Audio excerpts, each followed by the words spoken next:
La voz de los protagonistas. Contacto telefónico. Y le damos la bienvenida vía telefónica a Arturo González, periodista, subdirector editorial del Siglo de Torreón, quien nos comparte el tema La letra muerta. Arturo, muy buenos días. Buenos días, Juan. Buenos días, Marcela. Buenos días, Diana, y a todo el auditorio. El tema de hoy tiene que ver con una reacción común que tienen los gobiernos en México y en otras partes del mundo, pero particularmente en México, cuando se trata de gobiernos que actúan más hacia lo que ya ocurrió o los males que ya se padecieron, en vez de actuar para prevenir ciertos problemas o que lleguen ciertas situaciones críticas. Y esto tiene que ver con las propuestas o decálogos que se lanzan una vez que se está ya en una situación de crisis, supuestamente para mejorar las condiciones en las que se vive en cierto asunto, cierto tema de la vida pública nacional.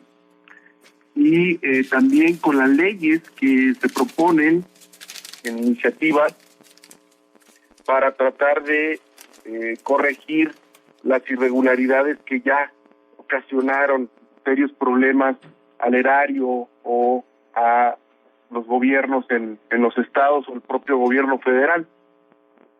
Y uno de los temas, uno de los ejemplos que podemos mencionar es el de 2008, en el sexenio pasado de Felipe Calderón, cuando estábamos inmersos en la peor ola de violencia que ha azotado a este país en su historia reciente, y que por impulso y organización de algunos organismos de la sociedad civil se logró firmar un acuerdo para la seguridad, justicia y legalidad, con la idea de sacar al país pues del marasmo en el que se encontraba en términos de atención a la situación crítica de violencia y sobre todo para disminuir la impunidad. Y vemos que a la vuelta de los años ese acuerdo quedó en el olvido, no se le dio seguimiento, y que incluso en el actual gobierno de Enrique Peña Nieto se han propuesto otros dos, no acuerdos, pero sí decálogos en materia de seguridad. Uno antes del trágico suceso de Iguala, en donde 43 estudiantes de Ayotzinapa desaparecieron, y otro después de este evento que le hace al presidente Enrique Peña Nieto cambiar completamente la perspectiva, el discurso y plantear cosas distintas. En el caso del actual sexenio, estos son apenas dos de los decálogos que se han propuesto. Hay otros 6 decálogos en otros ámbitos, en términos de fortalecimiento democrático, que fue el que propuso cuando estuvo en campaña, otros tendientes a disminuir la corrupción, y así ha ido proponiendo estos listados de propósitos para sacar adelante al país. El gran problema con todos estos listados, estos decálogos, es que así como se lanzan, así se olvidan, porque no existe el mecanismo de seguimiento para ver qué tanto se está cumpliendo de los objetivos que ahí se están planteando. Y volvemos a la vuelta de los años a padecer o a sufrir experiencias como la del Acuerdo Nacional por la Seguridad, Justicia y Legalidad, que no tuvo el eco suficiente ni se llegó a las últimas consecuencias, simple y sencillamente porque no hubo el mecanismo adecuado para darle ese seguimiento. Entonces es muy común que por más decálogos que se planteen, insisto, ya en este gobierno federal llevamos 8, eso no va a resolver nada si no existe la voluntad para darle seguimiento a los casos, ¿no? Si es grave que esto ocurra con los manifiestos o decálogos, pues es más grave cuando se trata de leyes. Y, por ejemplo, vemos que la ley de responsabilidad financiera, o también llamada la ley de deuda pública nacional, surgió debido a el escándalo en varios estados por el endeudamiento excesivo, irresponsable, injustificable, inexplicable, hasta el día de hoy, en el que incurrieron los gobiernos y que sin contrapesos, sin observación, sin una ciudadanía crítica, pues prácticamente agarraron como hábito cuando necesitaban dinero para no se sabe qué, pedir prestado a los bancos y luego meterlo a una reestructura, legalizando estos créditos sin importar que se hayan solicitado de manera irregular o que simplemente no hayan informado a la ciudadanía de lo que se iba a hacer con ese dinero. Entonces, esto lleva a crear una nueva ley de responsabilidad financiera en donde se supone que se van a aplicar candados a estos contratos de deuda pública. Sin embargo, ya tenemos indicios de que, pues a pesar del discurso que manejan los gobiernos estatales, pues poco les importa el tema de la transparencia y de la rendición de cuentas. Y ahí están los casos ejemplares, mal ejemplares, en el caso de Coahuila y de Durango, que en diciembre, y curiosamente los dos en diciembre, solicitan créditos sin explicar para qué y en la oscuridad completa, es decir, sin informar a la ciudadanía. Sabemos hoy de esos créditos, en el caso de Durango, 1,840 millones de pesos, en el caso de Coahuila, 830 millones de pesos, insisto, curiosamente los dos en diciembre, previo al año electoral 2016, previo al año electoral 2017, no podemos perder de vista el contexto, solicitan estos créditos sin informarle a nadie y se pudo saber de estos créditos por la prensa, por investigaciones que hicieron los medios de comunicación. Si no es por los medios de comunicación, estos hechos seguirían en la oscuridad. Y lo que más llama la atención es que a pesar de que se ha cuestionado, después que se dio a conocer la existencia de estos créditos, los gobiernos de Coahuila y de Durango no han informado hasta hoy en qué van a invertir ese dinero. Es decir, el gobierno de Coahuila, el gobierno de Durango, el mismo modus operandi que la administración anterior de Humberto Moreira, de contratar créditos a oscuras sin hablarlo de cara a la ciudadanía en qué se va a invertir ese dinero.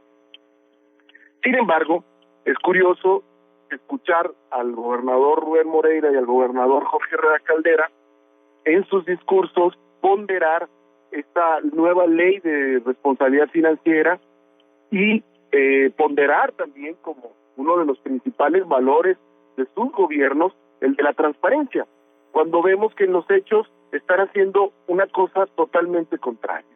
Entonces, volvemos al punto de los decálogos, ¿no? De nada sirve ese listado de propósitos, de nada sirven estas leyes que se generan para corregir vicios y problemas si se sigue actuando de la misma manera que siempre.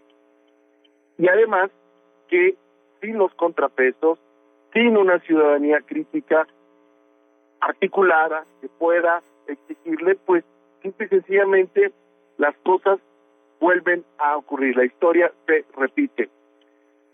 ¿Qué haría falta ante esta falta de voluntad de los gobiernos?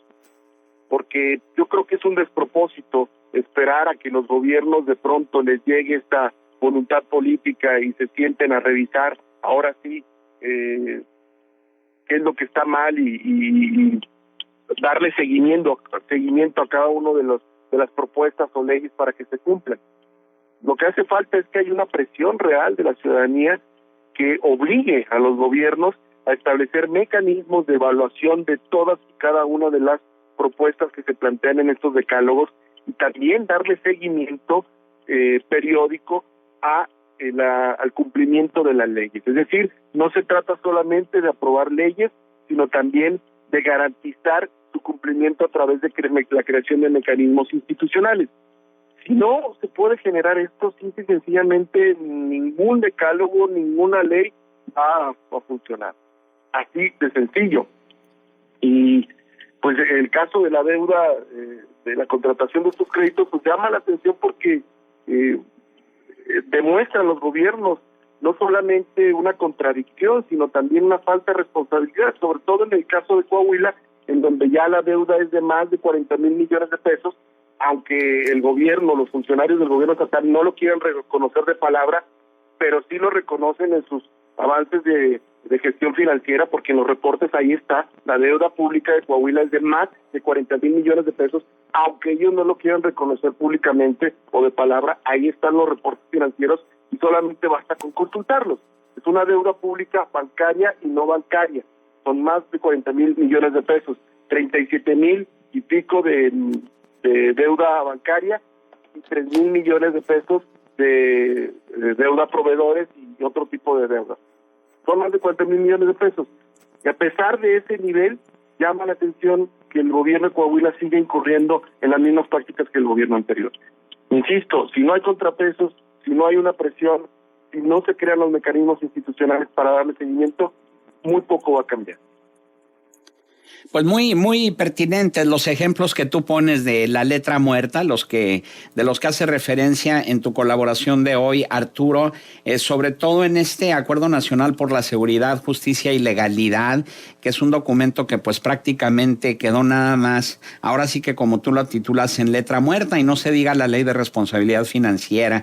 Pero mira, estos son algunos ejemplos de los múltiples que hay a lo largo y ancho de nuestro país, empezando por la misma Constitución política, que muchos de sus preceptos son letra muerta, y siguiendo ahora con esta nueva ley anticorrupción que está en el estira y afloja, y en el que a final de cuentas las consecuencias que podemos esperar es que por muy elaborada que sea esa ley y por mucho que incluso se tomen en consideración los puntos de vista de los diversos organismos cívicos que han participado en su elaboración, pues a final de cuentas habrá que ver hasta cuánto el dicho puede ir aparejado al hecho, o la ley o el marco normativo pudiera tener vigencia en la práctica, porque pues como tú lo dices, sentarse a esperar a que la voluntad política les llegue a los gobiernos, pues será